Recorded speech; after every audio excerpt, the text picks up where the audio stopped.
사람들은 오늘날 십자가를 몸을 꾸미는 액세서리로 이용합니다. 패션의 일부고, 그다음에 교회를 상징하는 하나의 표상으로 이용하고 있습니다. 그러나 고대 사회에서 십자가는요, 가장 고통스럽게 사람을 고문하고 죽이는 아주 참혹하고도 야만적인 그런 처형 방식이었습니다. 십자가는 그야말로 저주의 상징이었습니다. 로마인들이 십자가 처형을 처음 고안해낸 것은 아니지만은 십자가 처형은 로마 제국의 힘을 과시하고 그 다음에 그 제국의 질서를 유지하는 아주 효과적인 수단이었습니다. 로마의 그 체제에 반역하는 자들은 공공장소에다가 아주 십자가에 매달아서 많은 사람들이 보는 앞에서 처형을 했습니다. 이렇게 사람들이 처참하게 죽어가는 모습을 보게 함으로써 다시는 로마 체제에 반란을 일으킬 그런 꿈을 품지 못하도록 그렇게 아주 십자가 처형을 합법화했습니다. 예수님은 이와 같이 합법화된 십자가 처형 방식으로 죽임을 당했습니다. 예수님이 십자가에 못 박힌 날은 유월절 전날, 이날은 준비일이라 그래요. 준비일, 유월절 명절을 준비하는 그 전날입니다. 그리고 안식일 전날이기도 합니다. 이제 유월절이 시작되는 안식일 전날, 그리고 낮 정오에 십자가에 못 박혔습니다. 그리고 한 3시간 동안 십자가에 매달려서 아주 극심한 고통에 시달리다가 오후 3시경에 운명을 했습니다. 몇 시간 뒤에 해가 지면은 이제 유월절 또 안식일이 시작이 됩니다. 유대인들은 안식일에 이 장례를 할 수가 없기 때문에 이 안식일에 십자가에 시체가 매달려 있는 것을 그대로 놓아두는 것이 영 마음에 꺼림칙 했습니다. 안식일에는 장례를 할 수가 없고, 그래서 어쨌든 이제 해가 지기 전에, 이제 해가 지면 아침부터 안식일이 아니라 토요일, 금요일 날 해가 지면서부터 이제 안식일이니까 어쨌든 이 해가 지기 전에 이 시신을 처리하는 게 좋겠다, 그런 생각을 했습니다. 그래서 빌라도에게 십자가에 매달린 자들의 다리를 꺾어서 빨리 죽게 하고 해가 지기 전에 시신을 치워달라, 이렇게 요청을 했습니다. 빌라도는 저들의 요청대로 병사들에게 명령했습니다. 병사들은 차례대로 두 죄인의 무릎을 꺾었습니다. 그리고 이제 예수님의 무릎도 꺾으려고 가서 보니까 예수님은 이미 숨을 멎어 있었습니다. 이미 죽어 있는 것을 확인했습니다. 그래서 굳이 무릎을 꺾을 필요가 없었습니다. 대신해서 옆구리를 창으로 찔렀습니다. 그러자 즉시 피와 물이 나왔습니다. 자, 예수님의 몸에서 이 피와 물이 나왔다. 이거는 어떻게 보면 매우 사소한 일입니다. 복음서에 기록할 만한 그런 의미가 있는 일이 아니다, 그런 생각이 됩니다. 그런데 웬일인지 사도 요한은 이 피와 물이 나왔다, 이거를 아주 기록하고 있습니다. 왜 굳이 이 사실을 기록했을까요? 피와 물이 나왔다 하는 이 사실을 통해서 아주 매우 중요한 영적 진실을 말하기 위해서 그렇게 한 것이라고 볼 수 있습니다. 그렇다면 요한이 말하려고 하는 영적 진실은 과연 뭘까요? 자, 이 피와 물이 흘렀다, 예수님의 몸에서 피와 물이 나왔다, 이게 과연 어떤 영적 진실을 말하는 것일까 하는 게 오늘 설교의 핵심입니다. 자, 먼저 피에 대해서 살펴보겠습니다. 자, 요한복음 6장에서 예수님은 나는 생명의 떡이다, 나는 하늘에서 내려온 살아있는 떡이다, 이 떡을 먹어라, 이 떡을 먹으면 너희가 영생할 것이다, 이렇게 말씀하시고, 또한 동시에 내 살을 먹지 않고 내 피를 마시지 아니하면 너희 속에 생명이 없느니라. 이렇게 말씀을 했습니다.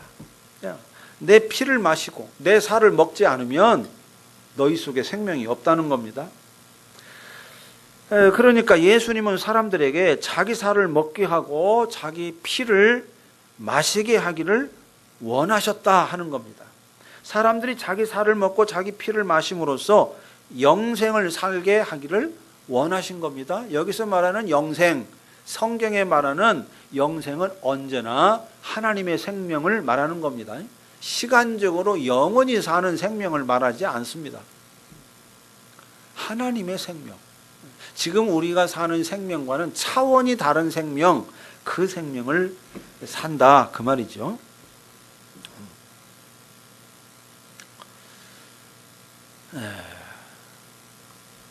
그러니까 예수님이 지금 십자가에 죽은 것은 바로 이것 때문인 겁니다.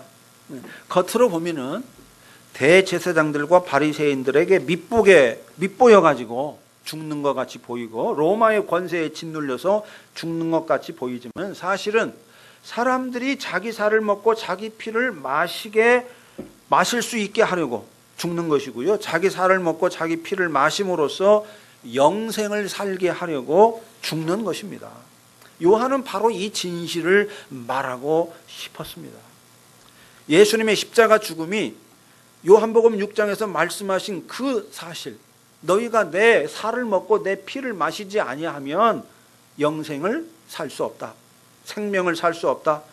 이 말씀을 실현하는 죽음이다. 다시 말하면 예수님이 십자가에서 흘린 피는 단순한 피가 아니라 영생을 살게 하는 피, 속죄의 제물로 드려지는 제사를 드리는 그런 피였다는 사실을 말하고 싶었던 겁니다. 그래서 피를 흘렸다 하는 사실을 빼놓지 않고 이렇게 기록한 겁니다. 마태는요, 이 피에 대해서 요한과는 조금 다른 각도에서 말했습니다. 마태는 예수님의 십자가의 피를 언약의 피라고 말하고 있습니다. 자, 마태복음 26장을 한번 보겠습니다.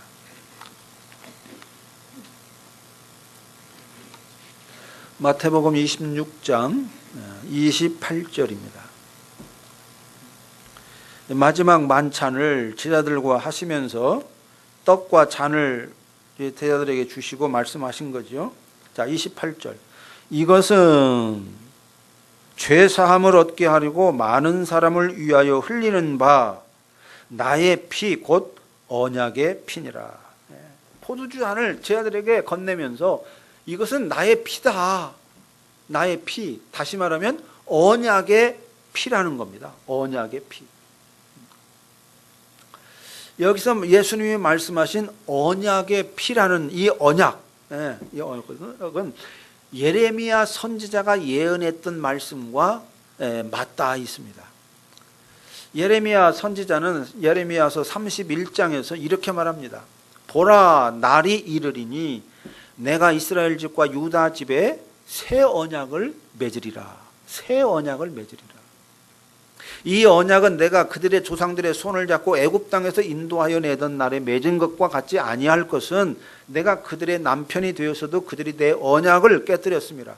그러나 그날 후에 내가 이스라엘 집과 맺을 언약은 이러하니 곧 내가 나의 법을 그들의 속에 두며 이스라엘 백성들의 그 마음 속에 두며 그들의 마음에 기록하여 나는 그들의 하나님이 되고 그들은 내 백성이 된다.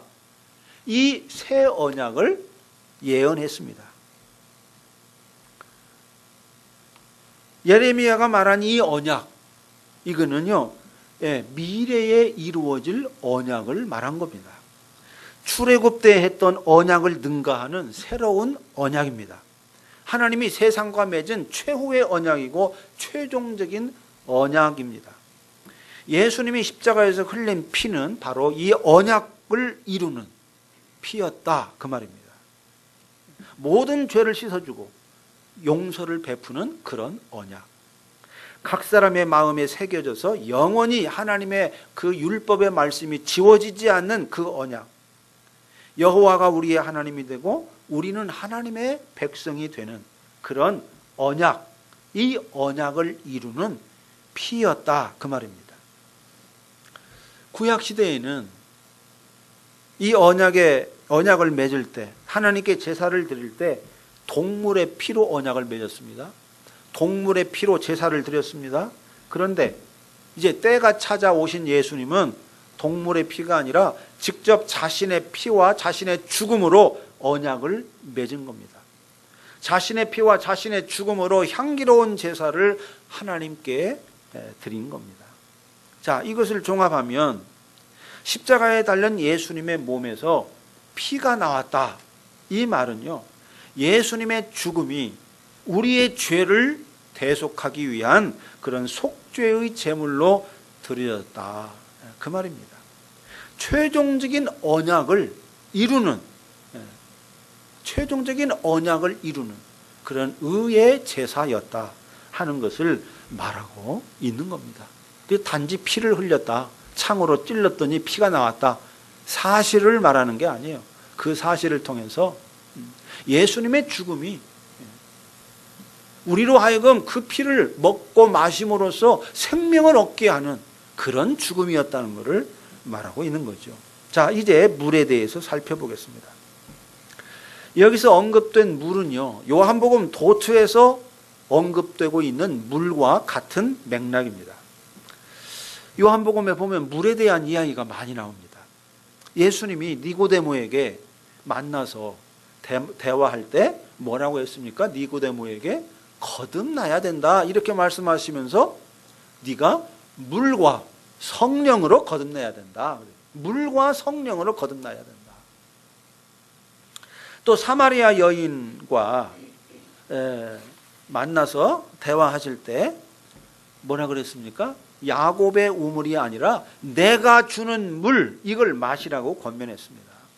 내가 주는 물을 마시는 자는 영원히 목마르지 않는다. 내가 주는 물은 그 속에서 영생하도록 솟아나는 샘물이 될 것이다. 이렇게 말씀했어요. 또 예수님은 초막절에도 누구든지 목마르거든 내게로 와서 마시라 이렇게 권하시면서 나를 믿는 자는 성경의 이름과 같이 그 배에서 생수의 강이 물이 흘러 나오리라 이렇게 말씀했습니다. 자, 요한복음 7장 한번 보겠습니다. 요한복음 7장. 자, 생수의 강이 흘러나오리라 그랬는데 거기에 대해서 이렇게 요한이 주석을 달고 있습니다. 자, 요한복음 7장 39절. 자, 38절부터 보겠습니다. 나를 믿는 자는 성경의 이름과 같이 그 배에서 생수의 강이 흘러나오리라 하시니 이는 그를 믿는 자들이 받을 성령을 가리켜 말씀하신 것이라 그랬습니다. 생수의 강이 흐른다. 그 속에서부터 이게 바로 뭐냐? 성령을 가리켜 말하는 거다. 예. 거기서 말하는 물은 성령이라는 것, 성령을 가리킨다는 겁니다.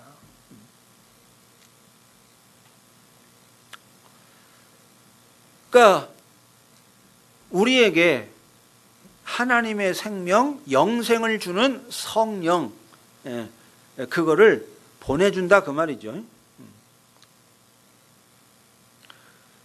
예수님께서 또 요한복음 16장 이제 죽음에 대해서 직접적으로 말씀하시면서 내가 떠날 때가 됐다. 아버지께로 갈 때가 됐다. 이렇게 말씀하시면서 뭐라 그랬습니까? 내가 떠나가는 것이 너희에게 유익이라 그랬습니다. 유익이라. 내가 떠나가지 아니하면 보혜사가 너희에게 오시지 아니할 것이요. 가면 내가 그 보혜사를 너희에게 보내리라. 이 보혜사가 바로 성령이죠. 내가 가면 성령을 보낸다. 이렇게 말씀했어요. 다시 말하면 예수님이 죽어야만, 이 땅을 떠나야만 성령이 오신다. 그 말을 한 겁니다. 자, 이 모든 요한복음에서 물에 대한 말씀들을 종합해 보면은 십자가에 달린 예수님의 몸에서 물이 나왔다. 이 말은 예수님의 죽으심과 함께 성령이 오신다. 그 말을 한 겁니다.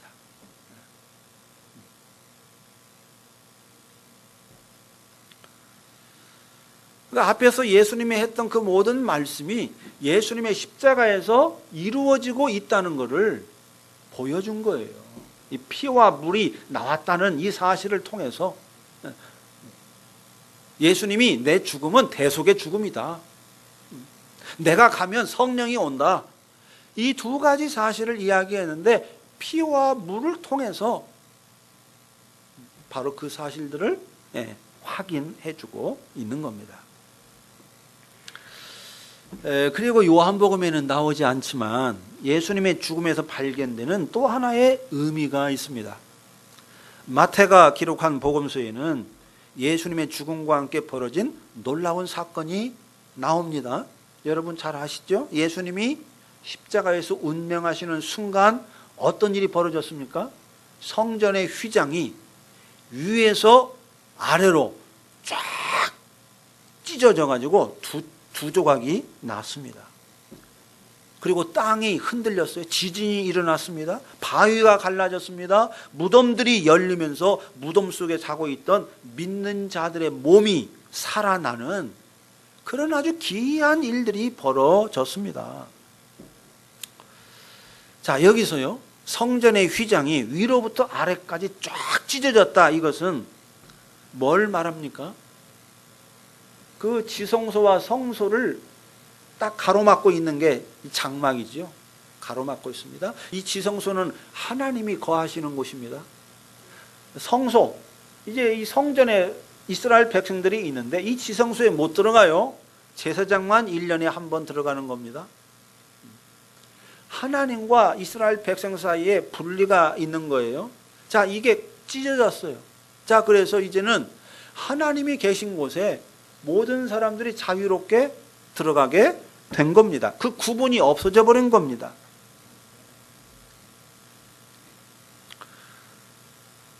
하나님과 사람 사이에 막혔던 장막이 사라졌다. 그 뜻이죠. 지금까지는 하나님께 나아가는 길이 막혔는데 이제부터는 자유롭게 드나들 수 있게 되었다. 그런 뜻입니다.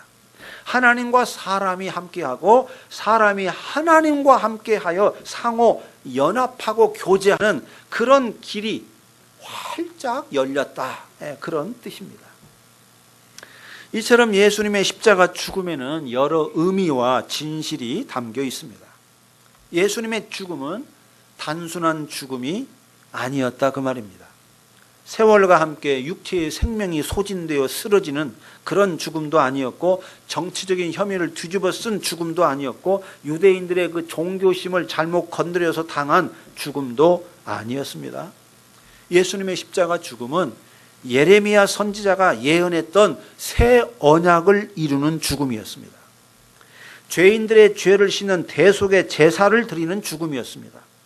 우리를 하나님의 생명으로 거듭나게 하는 죽음, 성령을 보내어 우리 안에서 일하게 하는 그런 죽음이었습니다. 어떤 제약도 없이 하나님 앞에 나아가게 하고 하나님과 연합하게 하는 죽음이었습니다. 그래서 예수님의 십자가 죽음을 바라보는 자들에게는 이러한 변화들이 일어납니다. 하나님의 언약 밖에 있던 자들이 하나님의 언약 안으로 들어가서 언약 백성이 되는 엄청난 신분의 변화가 일어납니다. 죄와 죽음에 갇혀 살던 자들이 해방되어서 자유케 되는 변화가 일어납니다. 세상의 상식과 자기 이익을 쫓아 살던 자들이 하나님의 말씀을 듣게 되는 그런 변화가 일어납니다. 시대의 우상을 섬기면서 자기 영광을 위해 살던 자들이 시대의 우상으로부터 자유케 되고 하나님의 영광을 위해 사는 그런 변화가 일어납니다. 하나님 없이 살던 자들이 하나님과 연합하고 하나님의 뜻을 쫓아 하나님을 예배하는 그런 변화가 일어나는 거죠. 그리고 이런 변화로 인해서 수없이 많은 변화가 연속적으로 일어납니다. 종교적인 그런 면에서만 변화가 일어나는 게 아닙니다. 우리의 모든 존재 전체, 우리의 삶 전체에 걸쳐서 연속적으로 변화가 일어나요. 마치 하나를 딱 무너뜨리면 뒤에 있는 것들이 차례로 쫙 무너지는 그 그 도미노 게임, 도미노 현상처럼 예수님의 십자가를 바라보게 되면 죄와 죽음에 갇혀 있던 자들이 해방되어 자유케 되는 그런 변화가 일어날 뿐만 아니라 연이어서 삶 전체로 변화의 물결이 퍼져 나가는 겁니다. 그래서 나는 누구인지를 바라보는 자아인식의 눈으로부터 만물을 바라보는 그런 세상 인식에 대한 눈까지 모든 것에 대한 이해와 해석의 눈이, 관점이 달라집니다. 변화돼요. 소박한 밥상을 앞에 놓고도 감사 기도를 하게 되고요. 하루하루를 사는 것 자체가 최고의 은총이라고 생각하고 감사하게 되고, 세상이 아무리 나를 힘들게 할지라도 그저 잠시 흔들리고 아파하다가 다시금 모든 걸 훌훌 털어버리고 일어나게 되는 그런 참으로 기이하고 놀라운 변화들이 쉬지 않고 일어납니다. 사실 2000년 전에 예수의 십자가 죽음과 부활에서 세상의 운명이 바뀌는 그런 근원적 변화가 일어났습니다. 2000년 전에 예수님의 십자가의 죽음 속에서 온 세계의 운명이 바뀌었습니다. 그런데 거기서 끝난 게 아닙니다. 그 변화의 물결은 지금도 멈추지 않고 계속 반복되고 있습니다. 일어나고 있습니다. 성령님께서는 지금도 수많은 사람들 속에 들어가서 그 변화의 물결을 일으키고 있습니다. 저와 여러분 안에까지도 들어와서 그 변화의 물결, 십자가의 죽음으로 일어난 어마어마한 근원적인 변화의 물결이 지금 우리 안에서도 일어나고 있는 것입니다. 물론 그 변화는 아주 더딥니다. 눈에 잘 띄지도 않습니다.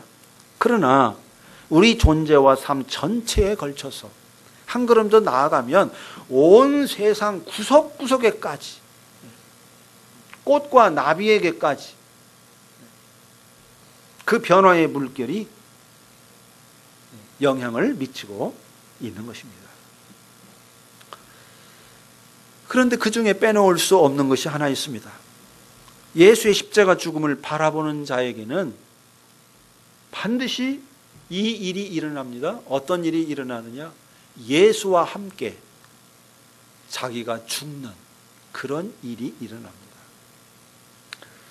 바울은 십자가에 죽은 예수님을 만나고 나서 이렇게 고백했습니다.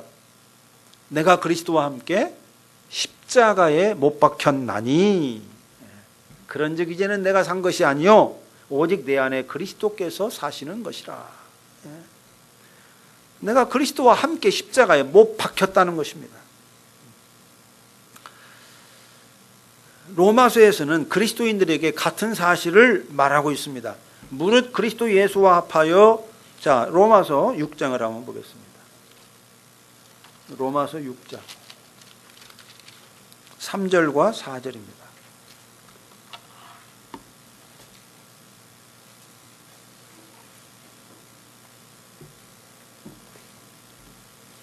무릇 그리스도 예수와 합하여 세례를 받은 우리는, 예수의 이름으로 세례받은 우리 그리스도인은 어떤 사람이냐? 그의 죽으심과 합하여 세례를 받은 줄을 알지 못하느냐. 그러므로 우리가 그의 죽으심과 합하여 세례를 받음으로 그와 함께 장사되었다.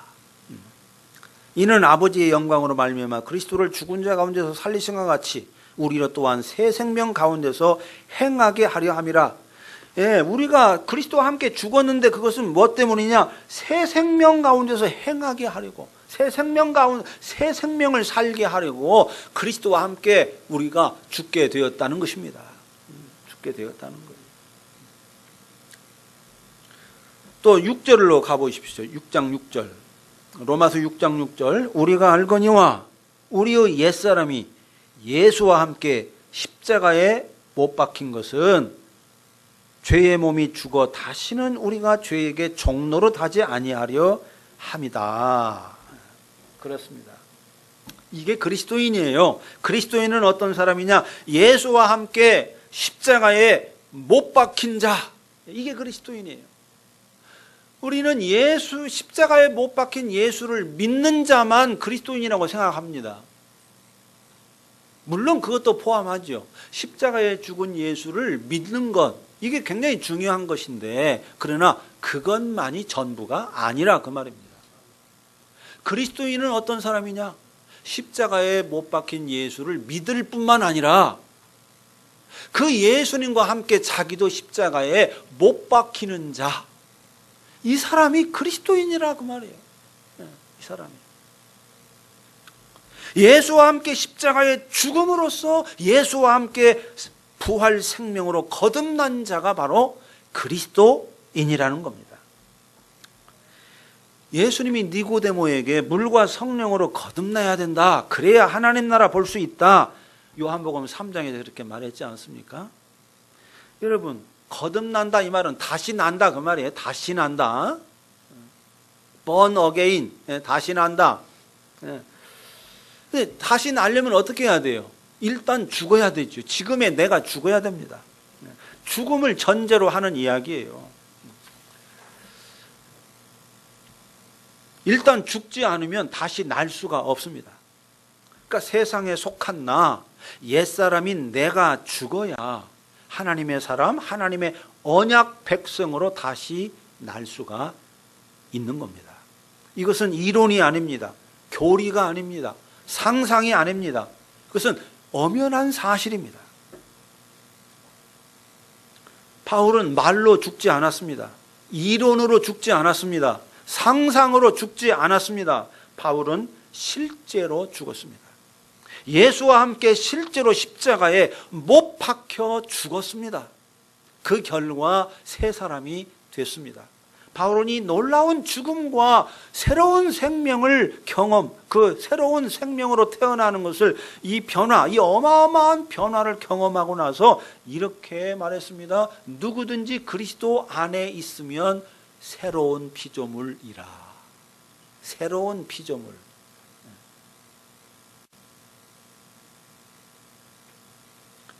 바울이 무덤에 들어갔다 나온 건 아니죠. 물론 바울이 무덤에 들어갔다 나온 건 아닙니다.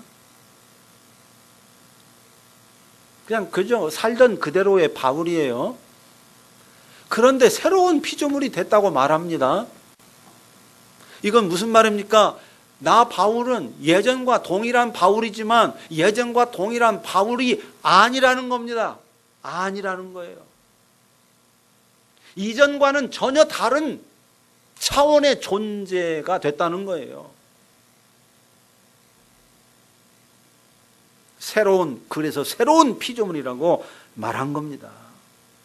바울은 예수와 함께 십자가에 죽음으로써 예수와 함께 부활 생명으로 거듭났습니다. 예수 안에서 죽음으로써 새 사람이 됐습니다. 그런데 이 죽음은요, 놀랍게도 한 번 죽는 것으로 끝나는 죽음이 아닙니다. 우리가 구원도 마찬가지예요. 여러분, 우리가 구원을 받죠. 근데 구원 한 번 받는 것으로 끝납니까? 안 그래요. 구원은 한 번 받지만 계속 날마다 어떻게? 계속해서 구원을 이루어 가라고 바울이 명령하고 있습니다. 날마다 두렵고 떨림으로 너희 구원을 이루라. 예, 이루어 가야 합니다. 마찬가지예요. 이 죽음도 한 번 죽는 것으로 끝나지 않습니다. 날마다 계속해서 죽어야 합니다. 바울도 그랬습니다. 바울은 분명히 그리스도와 함께 나는 십자가에 못 박혔다 이렇게 말했습니다. 못 박혔다. 과거형에 이미 죽었어요. 그런데 동시에 뭐라고 그랬습니까? 자, 고린도전서 15장을 한번 보십시오. 부활에 대한 이야기를 하면서 마지막에 놀라운 이야기를 합니다. 부활과 정반대되는 이야기를 해요. 자, 고린도전서는 부활에 대한 이야기인데 부활에 대한 이야기의 마지막 이렇게 말합니다. 31절 15장 31절 형제들아 내가 그리스도 예수 우리 주 안에서 가진 바 너희에 대한 나의 자랑을 두고 단언하노니 나는 날마다 죽노라. 단언하노니 나는 날마다 죽는다는 겁니다. 여러분,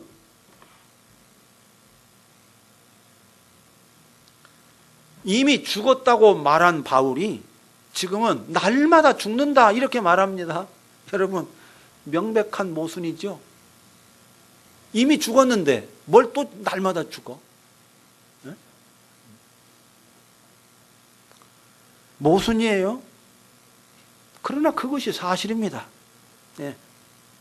예수와 함께 죽은 자는 날마다 죽어야 합니다. 죽는 날까지 계속해서 반복해서 죽어야 합니다. 저와 여러분도 마찬가지입니다. 우리는 예수 안에서 이미 죽었습니다. 그러나 또한 날마다 죽어야 됩니다. 날마다 죽어야만 새로운 피조물로 살 수 있습니다.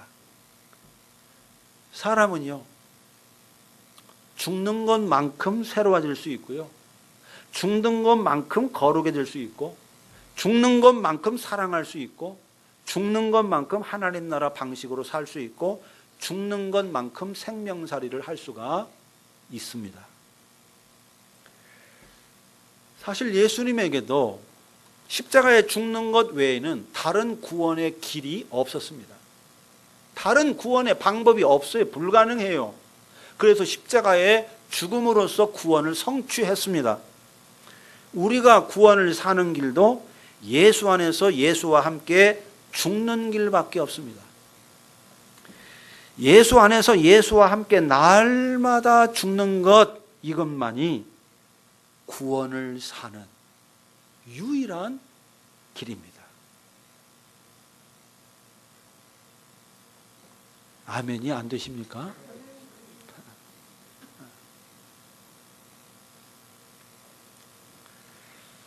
내가 살면 안 돼요. 내가 살면 안 돼요. 내가 살면 어떻게 됩니까? 반드시 어떻게 돼요? 죽음을 살게 돼요.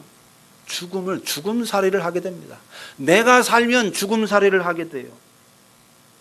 무엇을 하든지, 뭐 대통령을 하든지, 선생님을 하든지, 뭐 청소부를 하든지, 뭐 미용사를 하든지, 예, 뭘 하든지 마찬가지입니다. 내가 살면 죽음을 살게 됩니다. 그런데 내가 죽으면 묘하게도 생명을 살게 됩니다. 참 묘해요.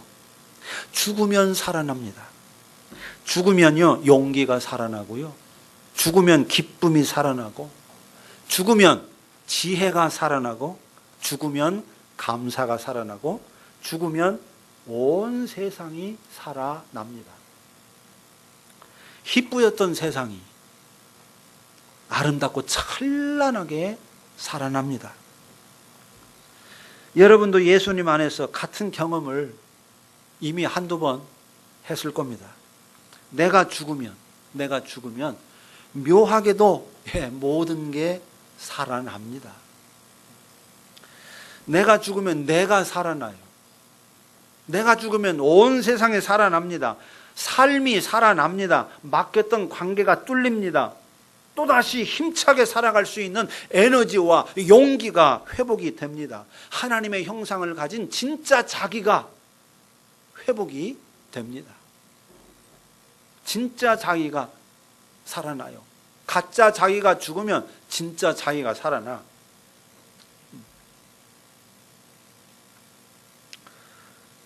여러분, 우리는 날마다 이런저런 크고 작은 고통과 상처와 아픔을 겪으면서 살아가고 있습니다. 근데 우리가 날마다 겪는 이 고통과 아픔과 이 상처가 어디에서 비롯되는가? 어디에서 비롯되는가? 한번 곰곰이 생각해 보시기 바랍니다. 물론 세상이 완악하기 때문에 우리가 이런저런 고통, 상처, 아픔 겪지요. 사실입니다. 그러나 더 근본적으로 우리가 생각해 보면 사실은요, 내가 죽지 않아서 겪는 일이 거의 대부분입니다. 내가 죽지 않아서 아픈 것이고요. 내가 죽지 않아서 상처를 받는 것이고요. 내가 죽지 않아서 죄를 짓는 것이고요. 내가 죽지 않아서 고통스러운 죽음살이를 하는 것입니다. 정말이에요. 내가 죽지 않아서 이런저런 아픔과 상처를 경험하는 겁니다. 그런데 이처럼 죽지 않은 것 때문에 이 지옥과 같은 죽음살이를 하면서도 인간은 끝끝내 죽기를 거부합니다. 결단코 죽기를 저항합니다. 죽지 않습니다. 죽으면 큰일 나는 줄 알아요. 죽지 않아요. 절대로. 안 죽어요. 안 죽습니다. 이것이요, 인간의 가장 뿌리 깊은 어리석음입니다.